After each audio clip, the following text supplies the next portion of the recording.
Oke, brace yourself karena diskusi ini sangat amat panjang, sangat amat sensitif. Jadi gue bakal bahas apa itu PTNBH, apa itu bedanya dengan PTNBLU, terus kenapa sih gitu kan, sampai ada pejabat yang bilang kalau perguruan tinggi negeri itu, perguruan tinggi itu jadi kebutuhan yang tersier lah dan sebagainya gitu kan. Terus kayak biaya yang modal sampai 25 juta, 20 juta segala macam. Nah ini adalah video yang menjelaskan dan sharing soal tentang UKT, PKT, PTNBLU, PTNBH dan sebagainya. Jadi ini sebagai tambahan informasi bagi masyarakat luas tentang biaya kuliah, ya, apa yang harus dilakukan, bagaimana caranya biar kuliah itu bisa murah, gitu kan. Ya yang kayak gitu-gitu sih. Kalau lu belum makan, gue saranin makan dulu. Karena jujur aja bahasannya panjang banget. Totalnya itu 2303 kata. Salah satu materi yang paling panjang, tapi gue coba untuk perpendek. Jadi mulai dari mana?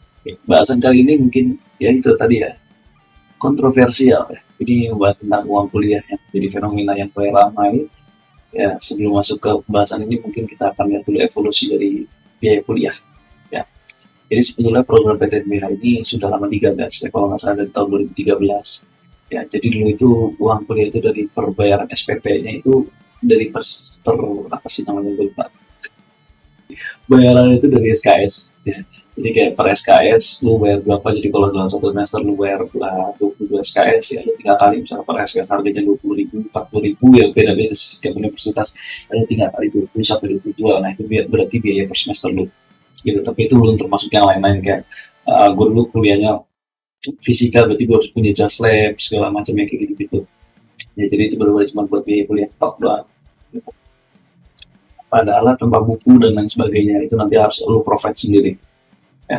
Oh iya, belum juga sama beli jurnal gitu yang kayak gitu-gitu. Makanya dulu anak kuliah masih zaman SKS itu, bayaran SKS sekarang pasti pakai SKS tapi bayarannya nggak SKS. Yang dulu pakai bayarannya SKS itu banyak banget yang hunting jurnal gitu kan, paper, bahkan artikel ya kan. Mungkin ada juga yang ngalamin kayak dia cari artikel gitu, dia tuh dipotong-potong gitu jadi clipping gitu gitu lah. Oke, zaman sekarang udah modern ya, jadi lu tinggal ke library, lu tinggal ke itu udah tinggal lu ketik jurnal paper internasional dan terus semua itu lebih gampang lah sekarang gitu. Jadi udah lama ya, dari tahun 2013, berarti ini udah masuk ke tahun ke-11 ya. Secara singkat ya, UKT adalah, oh ya yang jadi masalah itu UKT. Nah, UKT itu apa? Secara singkatnya adalah uang kuliah tunggal atau biaya kuliah per semester terlepas dari berapa SKS yang lu pakai ya atau lu ambil ya. Dan kebutuhan tambahan mahasiswa yang kuliah di perguruan tinggi negeri tersebut gitu. Dan ini dihitung dengan jangka waktu kalau misalnya 8 semester atau 4 tahun. Jadi misal total biaya kuliah lu berapa? 100 juta, 200 juta, 300 juta gitu. Nah itu dibagi 8 semester. Secara singkatnya sih seperti itu, tergantung jurusannya juga ya kan.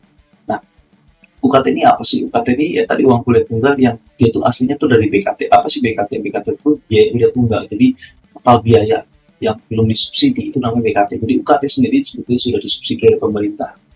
Makanya kalau di perguruan tinggi negeri itu ada dua, misalnya BKT dan UKT. BKT itu sebelum disubsidi, UKT itu setelah mendapatkan subsidi dari pemerintah gitu. Nah, mungkin buat audiens yang belum paham, secara singkatnya perubahan ini dari 2013 juga udah sering di demo sebenarnya. Mungkin gue sendiri gue nggak ikutan demo karena hitungannya tuh hampir sama gitu antara lu kuliah hitung pakai SKS dan lu kuliah hitung pakai UKT itu hampir sama sebetulnya gitu. Cuman bedanya kalau UKT ini kayak ya udahlah gue semester ini cuma punya duit sekian, oh gue nggak bisa ambil praktikum, misalnya gue nggak bisa ambil praktikum ya, duit gue nggak ada di duit orang tua gue nggak ada buat ambil praktikum, ya udah SKS praktikumnya nggak gue ambil gitu. Walaupun praktikum itu kan cuma satu SKS gitu, tapi karena butuh dana yang lebih besar gitu ya praktikum, kan gue ambil praktikum gitu. Bapak gue misalnya baru ada duit semester depan, baru gue ambil semester depan. Nah kalau UKT lu nggak ada pilihan seperti itu karena bayaran itu konstan per semester terus seperti itu. Jadi itu salah satu kerugian nih dari sistem UKT. Secara singkat sih kayak gitu ya. Nah terus UKT ini kayak gimana? UKT ini kenapa ada yang mahal sih? Jadi kenapa UKT mahal itu karena ada golongan atas, golongan bawah. Gue nggak tahu ada berapa total golongan karena gue nggak udah nggak pernah ngikutin gitu, itu baru ramai belakangan. Tapi pada intinya golongan paling bawah ya, golongan 0 itu selalu disubsidi sama golongan yang paling atas. Golongan 1 disubsidi dengan golongan yang kedua teratas, dan seterusnya dan seterusnya dan seterusnya dan seterusnya. Jadi biaya kuliah yang asli itu pasti mendekati yang UKT-nya paling tengah. Jadi kalau UKT yang paling tengah itu sekitar 5 juta, 5 juta, 6 juta, itu biaya relate.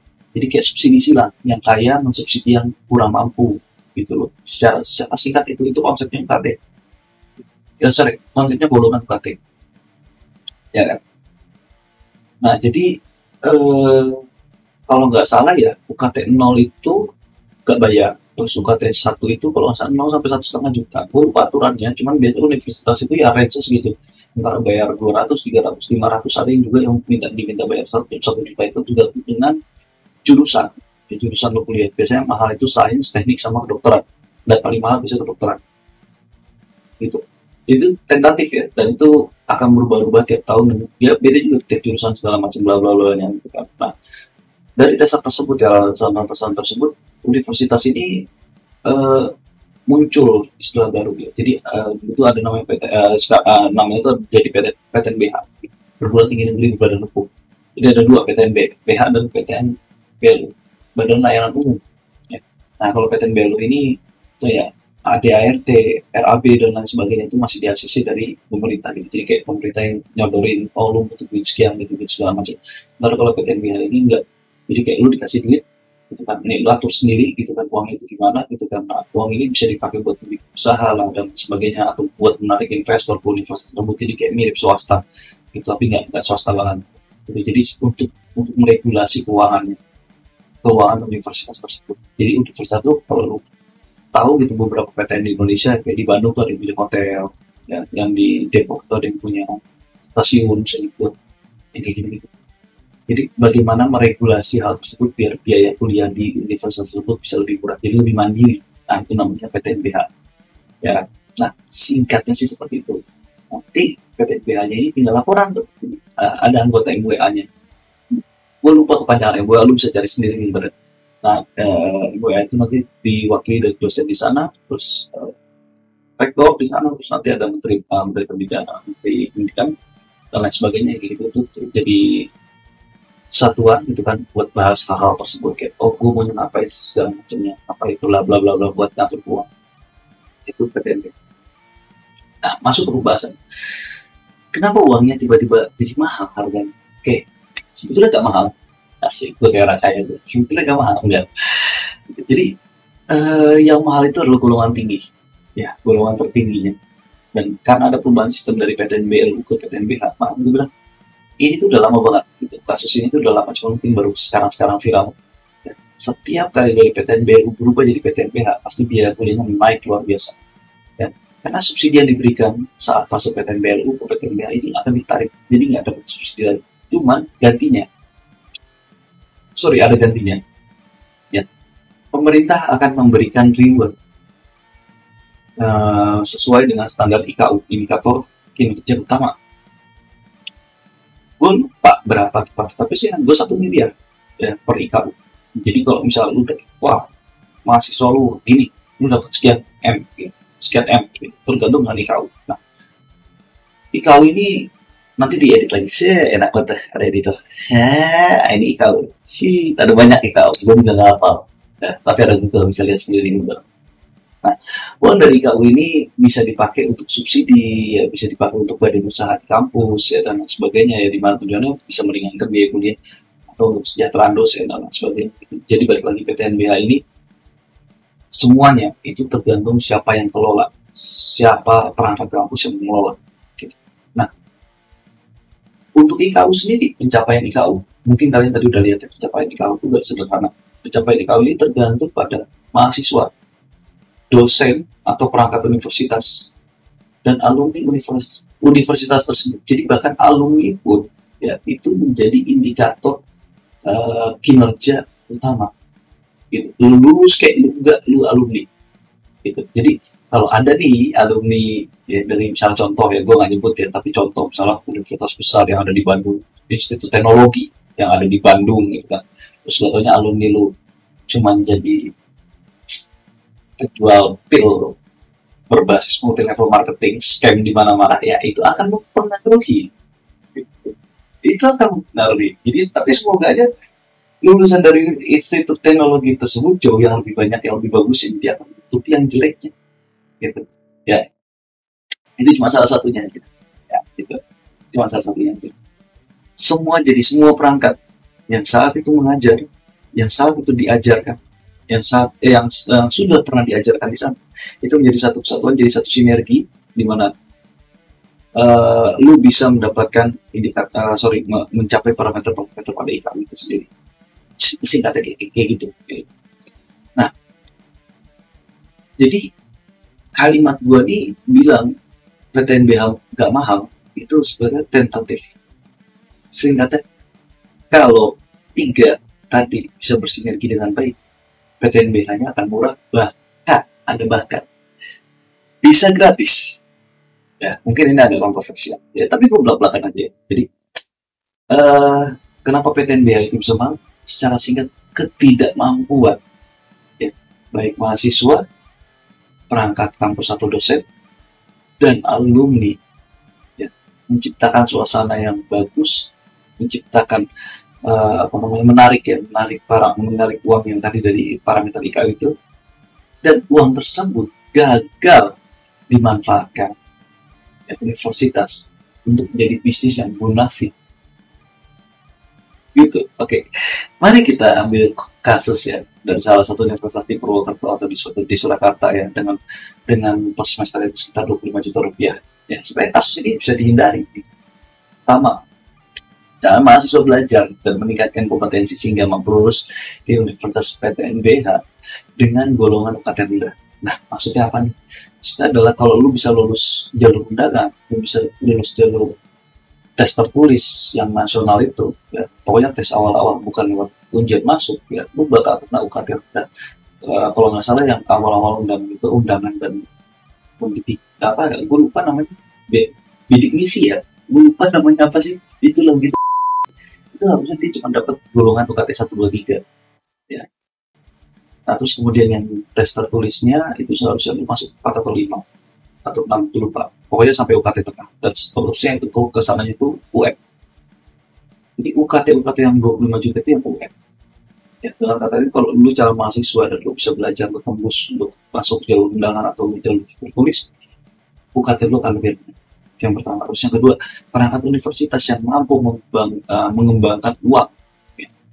Itu tadi itu yang kalau perangkatnya itu mampu mengembangkan uang dalam bentuk investasi atau usaha yang profit ya, di luar dari pendidikan itu sendiri, uang kuliah bakal lebih murah karena itu subsidi silang. Kalau angka tengahnya dikurangi, pasti dia akan drop gitu, dia akan lebih berkurang lagi tuh kalau ya.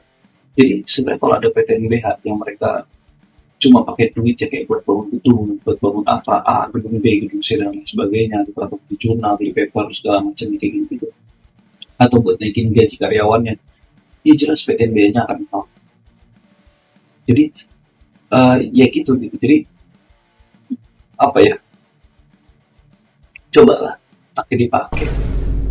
Kalau lu emang gak bisa mikir pakai otak lu, ya coba pikir pakai kepala bapak tahu. Ya. Atau bahasanya mungkin diperhalus ya. Karena memang PTNBH ini punya wewenang gitu untuk melakukan segala sesuatunya itu sendiri. Mereka itu punya wewenang, dan yang memiliki wewenang ini bukan orang-orang yang bodoh, enggak. Mereka cerdas, dekan, rektor, ya kan. Ini tuh pintar, profesor, magister, dan yang diajarkan juga mahasiswa, calon penerus bangsa. Ya. Mereka terusnya punya ini, gitu, ya kan. Harusnya punya ini, gitu. Dan alumni, gitu kan. Berarti sarjana, magister, ya. Tapi ya memang pasti ada nilai-nilai yang abnormal, gitu. Kayak contoh alumni dari Institut Teknologi yang jualan kapur barus dengan sistem MLM itu abnormal ya, anomali. Tapi kan itu cuma 2 orang, 3 orang dari ratusan bahkan ribuan. Jadi coba dipakai. Hal-hal yang berkaitan dengan investasi ini sebetulnya bisa menggandeng pengusaha di sekitar universitas itu sendiri, baik itu level UMKM, UMK, CV, ya, atau PT, kan PTTBK kalau lo mau, ya, yang memang kompeten dalam mengembangkan bisnis-bisnis tersebut, di mana datanya pun bisa mereka konfirmasi, ya. Mereka bisa panggil auditor segala macam kayak gitu-gitu. Dan itu bisa dua jalur gitu. Satunya lelang, satunya itu memang penunjukan langsung. Dan gue yakin ya orang-orang jenius, orang-orang cerdas, ya, profesor-profesor itu pasti punya kenalan pebisnis, nggak mungkin enggak, ya kan? Sesimpel itu, gitu loh. Jadi lo misalkan dibilang terlalu repot, gue rasa enggak ya, karena apa ya itu tadi ya, ya mereka tuh punya banyak kenalan, itu bukan level orang biasa, dosen dekan tuh bukan rektor ya, itu bukan level kayak gua gini anak 19 tahun, gitu, bukan, gitu. Nah, masalah lain itu ada di pengawasannya. Perangkat-perangkat dari PTNBH ini mungkin akan kesulitan dengan alur birokrasi yang baru, di mana pengelolaan keuangan mereka ya akan dipantau secara aktif oleh BPK dan lain sebagainya, bahkan masyarakat sekitar yang mampu melakukan audit secara independen. Memang, tapi kenapa harus takut? Kalau memang lu pikirnya itu bukan buat lu makan sendiri, kenapa harus takut? Intinya kan itu, ya kan? Nah, mungkin ini untuk bahasannya yang gue gak mau menanggapi ya, karena apa istilahnya kalimat itu secara simple ya. Kalau lu gak korupsi, kenapa harus takut? Nah itu aja. Jadi gue gak bakal mau nanggepin soal pengawasan BPK segala macam. Karena harusnya gak usah takut. Gitu. Nah itu kita udah 17 menit dan itu baru intro, baru pertengahan ya. Terus ntar gue scroll dulu materi, masih banyak. Masih banyak banget. Ya. Nah sekarang kita bahas yang lain ya. Bahasan tentang, ini kalimat serem nih ya, quotes ya, on quotes, pendidikan tinggi ini adalah pendidikan tersier, jadi bukan wajib belajar. Artinya tidak seluruhnya lulusan SLTA, SMK itu wajib masuk perguruan tinggi. Ini sifatnya pilihan ya, secara singkat kan ya, jadi udah on quote. Jadi secara singkat kalimat ini dari pejabat ya, pejabat kementerian yang berkaitan dengan pendidikan. Jadi sebenarnya kalau dibilang salah enggak, gue bilang enggak, gue bilang enggak, itu enggak salah kalimatnya. Karena memang wajib belajar di Indonesia yang 12 tahun aja susah. Belum semua orang itu mampu ke level 12 tahun pendidikan dasar. Ya. Jadi kalau misalnya kita dipikir, ya udah 12 tahun aja belum tentu beres, kenapa kita harus mikir 18-19 tahun wajib belajar, kayak gitu-gitu. Cuman memang dia tuh pejabat ya, pejabat itu gak bisa ngomong senang. Pejabat tuh kayak artis ya, jadi lu tuh orang yang dipandang oleh masyarakat, dosen, dekan, rektor tuh lu dipandang sama masyarakat. Beda sama gue bukan siapa-siapa, jadi gue mau ngomong kayak gimana karena gue bukan artis, gue bukan influencer, terserah gitu. Kalimat gue menghina sekalipun orang gak peduli, siapa lu menghina gue gak peduli. Jadi harusnya sih karena dia pejabat ya, dia harusnya sadar kalimat apa yang bisa keluar dari mulutnya. Itu yang pertama. Yang kedua, ya dia harusnya juga bisa menempatkan ya kalimatnya. Kalau gue yang jadi pejabat, gue gak akan bilang itu kan pilihan gue, tapi gue lihat apa sih krusial, apa yang dibutuhkan Indonesia. Nah, kenapa gue bilang begitu? Ini bagus. Ya. Fokus pada kuliah jadi kebutuhan tersier ini approach yang salah menurut gue. Ya, karena di satu sisi gue paham memang anggaran kita terbatas. Ya. Jadi harus ada lebih fokus yang didahulukan. Cuman ya di sisi lain, pendidikan itu juga salah satu faktor penting di Indonesia. Ya. SDM kita itu butuh minimal ya, walaupun bukan lulusan perguruan tinggi, tapi butuh yang memang punya pola pikir yang benar. Jadi nanti editor gue bakal ngasih data lulusan di Indonesia, data SMA sekian persen, SMP sekian persen, S1, D3, D4, S2 segala macam. Nanti ada data diedit lu lihat sendiri. Dikit banget S1, S2 di Indonesia. Nah, cuman itu tadi gue bilang pola pikir ya. Kita tuh butuh orang-orang dengan pola pikir yang lebih cepat, lebih kritis. Ya, dimana saat ini kuliah itu menjadi salah satu media wadah untuk mengasah pola pikir gitu. Jadi itu dulu deh. Terus secara singkatnya gitu. Karena gini loh, kalau misalnya kita mau membangun ekonomi, kita mau membangun kondisi sosial yang lebih baik ya, konstruk sosial dan lain sebagainya. Kalau tidak diawali dari pola pikir, nggak akan pernah berhasil. Ya cuma yang penting pokoknya, yang penting pokok, yang kayak gitu nggak akan pernah berhasil. Ya. Setelah orang mampu, jadi gini, setelah orang itu mampu punya pola pikir yang baik, ya pola pikir kritis yang benar, dia itu gak asal ngomong. Selalu ada dasar teorinya. Gue berbicara, teorinya adalah A, B, C, D, sampai Z. Misalnya contoh gue tadi ngomongin soal UKT, PKT, lo tau teorinya adalah ini. Jadi bukan, oh UKT musik, wow, ini mahal nih, ini mahal nih. Enggak. Jadi selalu ada landasan. Gitu. Kenapa gue bisa bilang seperti ini? Kenapa gue bisa bilang seperti ini? Gitu. Dan itu bisa dicari, bisa dicek. Jadi itu dari pola pikir kritisnya dulu. Lo gak ada pola pikir yang kritis, gak akan bisa jalan. Wadahnya itu kuliah, yang pertama ya.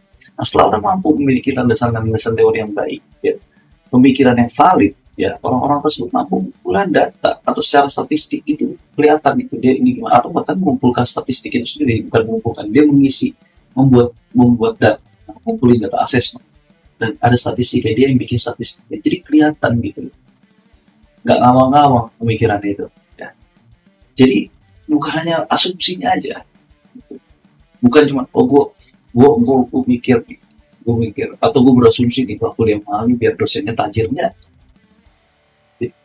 Aku kuliah mahal nih biar rektornya ini korupsi, enggak. Gue nggak mikir sana, tapi gue ada alasannya kenapa kuliah itu bisa mahal gitu. Walaupun gue sekarang nggak kuliah gitu, tapi tahu alasannya adalah ABC sampai C gitu. Nggak asal jeblak gitu, dan itu penting, itu sesuatu yang penting gitu kan. Nah terus apa lagi ya mau dibahas? Banyak banget ini sumpah, gue coba ngerangkum on the fly. Oke, masuk ke pemikiran kritis tadi ya. Kenapa gue bilang tadi itu jadi wadah ya, jadi wadah. Dan ini terlepas dari IQ, gue gak ngomongin soal intelligence quotient, enggak ya. Jadi begitu kita kuliah ya, kalau misalnya kita ngomongin apa sih proses kita kuliah, kayak kita tuh ngapain sih, kita tuh belajar critical thinking di kuliah tuh kayak gimana? Ada nggak sih mata kuliah critical thinking? Nggak ada. Ada cumanya. Memang sih sebenarnya udah diterapkan di SD SMP SMA. Tapi SD SMP SMA ini intensitasnya agak sedikit kurang buat gue. Jadi pas kita di kuliahan itu kita kayak dipaksa sama dosen. Lu harus paham nih dasar teorinya lu cari sendiri. Gue cuma kasih sebut namanya doang. Jadi gue belajar untuk cari tahu. Si Freud ini ngomong apa? Bisa di psikologi. Si Vygotsky ini ngomong apa? Di psikologi. Di pendidikan juga ada Vygotsky. Atau aku ini ngomong apa? Albert Einstein ini ngomong apa? Teorinya apa? Newton itu apa sih? Relativitas itu apa sih? Gue gak salah, gravitasi adalah sesuatu yang tarik-menarik gitu. Teorinya siapa? Ada rumusnya kan? Jadi gak cuma asumsi doang. Itu gue diajarin waktu kuliah itu. Jadi awalnya itu dari landasan teorinya, dasar teorinya. Dari dasar teori gue belajar, oh ada rumusnya gitu. Ada statistiknya, ada spektrumnya, di psikologi atau ilmu sosial. Gitu. Jadi gue nggak asal ngebatin doang gitu, nggak asal. Yang menurut gue benar itu pasti benar, bukan, karena ada statistiknya. Gitu. Ya, cara singkat itu kayak gitu. Itu dibangun waktu kuliah. Jadi gue bisa tahu, gue bisa memprediksi apa yang possible, apa yang enggak. Gitu. Atau mungkin kalau dalam psikologi itu apa yang masih dalam spektrum normal, apa yang itu tuh bukan asumsi gue. Itu bukan asumsi gue. Ada datanya, ada pengumpulan datanya, dan ada metodologi penelitian. Di sains sama, kuliah fisika. Oh ya udah, apa gue lempar ke atas, pasti balik lagi kode dimanapun gue berada. Oh salah. Kalau ternyata gue punya kekuatan yang cukup besar, ya kan? Pas gue lempar apel itu vertikal ke atas, dia punya kecepatan yang cukup tinggi sehingga memiliki momentum untuk keluar dari gravitasi bumi. Gak akan balik lagi apelnya. Walaupun itu impossible karena badan gue lemah, gue orang letoy. Ya. Kan berarti apa barang yang kita lontarkan ke atas itu pasti turun ke bawah enggak? Itu nah itu yang kayak gitu. Nah itu critical thinking. Lu bakal lihat ada sisinya, ada dari segala sisi lu lihatnya gitu. Jadi kita ambil contoh untuk kasus orang pengusaha yang memiliki usaha di bidang makanan seperti Bolen. Ya tadi jadi gue skip satu halaman.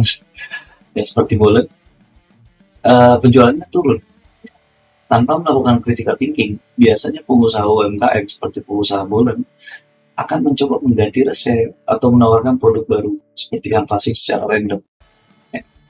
Nah sekarang kalau ditanya orang tersebut bisa sukses dari jualan Bolen, ya jawabannya bisa. Hanya saja kemungkinannya lebih kecil kalau dia ya sukses dengan cara seperti itu. Ya, apa gue bilang itu?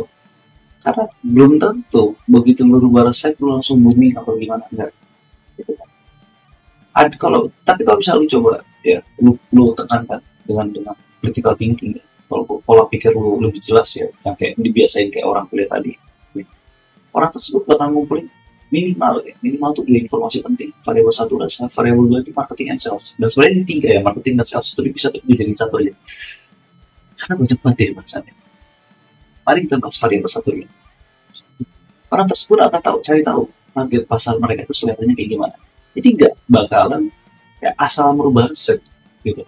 Oh, menjual kurang, ya udah gulanya gue tambahin. Oh, ya udah kurang, pisang gue tambahin. Enggak. Tapi dia bikin kuesioner.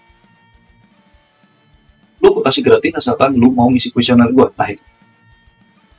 Dia tahu data yang dia ambil dari situ lebih penting. Kenapa? Karena akan menunjang rasanya itu masuk apa? Udah variabel satu. Itu beda. Gitu. Jadi lu gak asal ngerubah resep. Lu hoki kalau sekali ngerubah resep terus langsung cocok sama semua mayoritas lidahnya di wilayah itu. Lu hoki. Tapi dengan apa ya istilahnya ya, kuesioner tadi, lu bisa mendapatkan itu bahkan saat lu gak hoki. Gitu.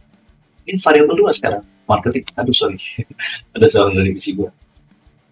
Oke, marketing and sales harusnya dua, tapi ya udah. Orang tuh bisa ngumpulin ya data demografi pembelinya, kayak pekerjaan siapa, pembelinya itu jam berapa, area-area produk yang dijual itu lakunya yang di bagian mana. Jadi lu gak asalkan fasih. Ya. Atau singkatnya gini, oh barang gue lakunya di sini, yaudah gue jualan aja terus di sini. Ya akan berapa? Kalau misalnya lu tadinya kan passing di radius 20 km, terus lu laku cuma di bagian tertentu, terus lu nggak pernah ke bagian yang tadinya nggak laku atau barang itu kurang, lu nggak akan bisa jualan lagi di situ. Tapi kalau misalnya lu ngumpulin data di wilayah yang nggak laku, kenapa lu nggak mau beli barang gua? Lu bakal tahu alasannya kenapa barang lu nggak dibeli di daerah itu. Gitu. Jadi gak asal trial and error. Nah itu tadi gue bilang, lu kalau sekali percobaan dan lu dapet, lu bisa booming, lu hoki. Tapi kalau dengan data aja tadi dengan pola pikir yang jelas, itu pola pikir yang dilatih saat kuliah. Ya saat ada masalah, lu gak langsung gerak. Saat lu ada masalah itu, lu lihat tuh teorinya tuh apa. Itu dilatih saat kuliah. Nah, dari dua variabel itu aja, itu tiga ya. Ya, dari dua variabel itu aja, ya, proses berpikir atau pola pikir yang diterapkan itu mirip sekali dengan proses saat orang berkuliah atau menempuh pendidikan tinggi, D1, D2, D3, D4, S1, S2, S3. Ya. Sehingga orang itu nggak perlu mengeluarkan biaya lebih. Nah, waktunya juga untuk membangun usaha itu jadi lebih pendek. Bahkan sebenarnya kalau misalnya kita ngomong ya, nggak jarang gitu loh. Yang tadinya indah dengan proses yang trial and error segala macam yang kayak gitu-gitu ya. Terus dia apa namanya menggunakan pola pikir yang tepat, metode yang tepat untuk mencari, mendiagnosa dan lain sebagainya. Dalam 1 bulan itu bisa ada kenaikan omset hingga 200%. Nggak jarang. Itu bisa dan sangat mungkin terjadi. Nah, ini cuma salah satu contoh gitu. Ini contoh penting.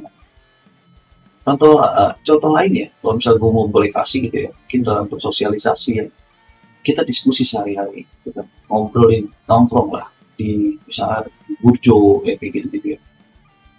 Nah, kita bersosialisasi dengan ilmu yang bukan ilmu ya, tapi dengan pola pikir yang tadi yang mirip dengan anak kuliah. berdiskusi tentang apapun, itu akan minim sekali provokasi. Akan minim sekali provokasi yang perlu dicapai. Karena apa? Nggak ada lagi orang pakai pokoknya. Menurut bapak gue ini udah pasti benar. Nggak bisa gitu. Menang sendiri, itu jadinya ribut.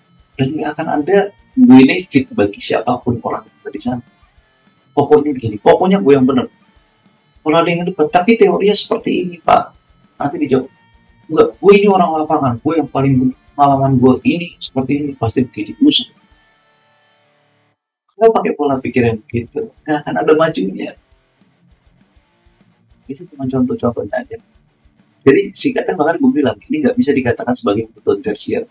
Karena variabel pendidikan wajib di Indonesia, wajib belajar 12 tahun itu, ya, ini kurang.